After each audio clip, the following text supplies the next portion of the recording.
एका भक्ताचा रोग बरा झाला, पण त्याने गुरूंची आज्ञा न मानता गाव सोडले आणि पुन्हा संकट ओढवले.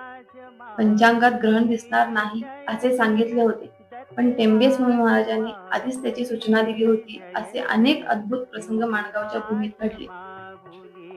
नमस्कार दत्तभक्तांनो, कथावीत श्वेतामध्ये तुमचं मनपूर्वक आज आपण जाणून घेणार आहोत परमपूज्य श्री वासुदेवानंद सरस्वती टेंबे स्वामी महाराज म्हणजेच माणगावचे बुवा यांच्या जीवनातील काही विलक्षण प्रसंग. हे प्रसंग त्यांच्या चरित्रात वर्णन केलेले आहे. या घटनांमधून त्यांची गुरुनिष्ठा, देवावरील श्रद्धा, नियम पालन आणि आध्यात्मिक सामर्थ्य याची एक मनुष्य कुष्ठरोगाने त्रस्त होऊन माणगावात आला. बुवांच्या सांगण्याप्रमाणे त्याने श्री दत्त मंदिराला लांबून प्रदक्षिणा घालण्याची सेवा केली. त्याचा रोग बरा झाला. त्याला गुरुद्वादशीच्या उत्सवासाठी नरसोबाच्या वाडीस जाण्याची इच्छा झाली.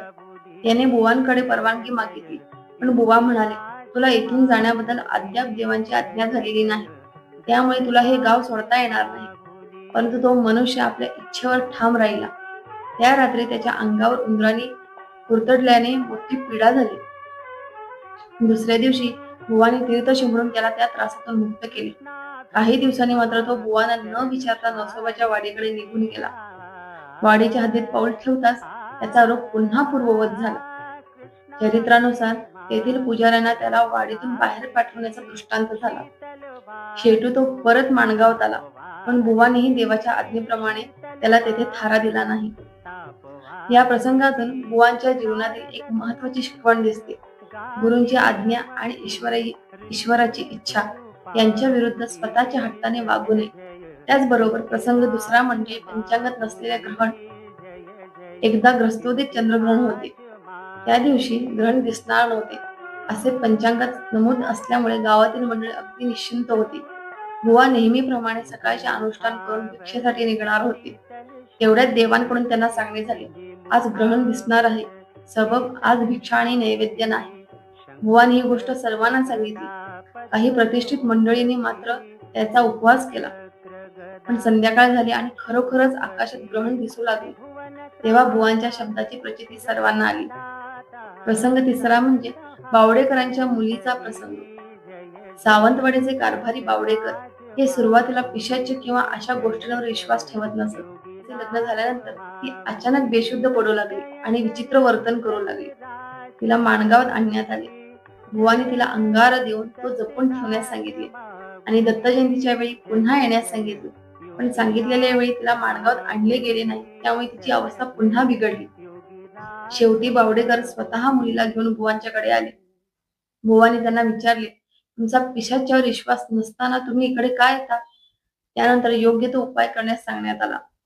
नरसोबाच्या वाडीत अश्वत्थ वृक्षाला पार बांधावा आणि ब्राह्मण भोजन करावे अशी सूचना झाली. बावडेकरांना 1000 ब्राह्मणांचे भोजन शक्य नसल्याने बुवाने 100 ब्राह्मणांना भोजन घालण्यास सांगितले. त्याप्रमाणे विधी केल्यानंतर ती मुलगी पूर्णपणे बरी झाल्याचे चरित्रात वर्णन आहे. प्रसंग चौथा म्हणजे नारोपंत उकिडेवे यांच्या गुडघ्याचा प्रसंग. एकदा नारोपंत उकिडेवे यांच्या गुडघ्याला अचानक सूज आली आणि प्रचंड वेदना होऊ लागल्या. ते माणगावात बुवांकडे आले. बुवाने त्यांना विचारले, श्री दत्तमूर्तीच्या गुडघ्याला कधी धक्का लागला होता का? चौकशी केल्यानंतर समजले की स्नानासाठी मूर्ती खाली घेताना तिच्या पायाला घंगाळ लागले होते. बुवाने श्री दत्तमूर्तीच्या सर्वांगाला तूप लावून ऊन पाण्याने स्नान घालण्यास सांगितले. चरित्रानुसार तसे केल्यानंतर नारोपंताच्या पायाचा त्रास बरा झाला. प्रसंग पाचवा म्हणजे अभिमन्य वैदिक ब्राह्मणांचा प्रसंग. एक अत्यंत विद्वान आणि अभिमन्य वैदिक ब्राह्मण गावोगावी जाऊन वैदिकांकडून जयपत्रे घेत होता. तो माणगावात आला आणि आपल्या विद्वत्तेचा अभिप्राय तेथील वैदिक मंडळींसमोर व्यक्त केला. रात्री सर्व मंडळी देवळात जमली. दुसऱ्या दिवशी बुवाने वेदातील काही भाग घेऊन पुराण सांगितले. बुवांचे विवेचन ऐकताच त्या ब्राह्मणाचा अभिमान नाहीसा झाला. त्याने सर्वांसमक्ष बुवांना साष्टांग नमस्कार केला आणि क्षमा मागितली. प्रसंग सहावा म्हणजे विद्यार्थ्यांना शिस्तीचा धडा. बुवा वेदाध्ययन करणाऱ्या विद्यार्थ्यांना अत्यंत शुद्ध आणि शिस्तबद्ध जीवन जगण्यास सांगत असत. नाटक, जत्रा किंवा अशा ठिकाणी विद्यार्थ्यांनी जाऊ नये अशी त्यांची सक्त ताकीद असे. पण एखाद्या वेळी काही विद्यार्थी रात्री लपून नाटकाला जात आणि पहाटे स्नान करून बुवांकडे अभ्यासासाठी येत. अभ्यास करता करता त्यांना झोप येऊ लागली की बुवांना त्यांची चूक समजत असे.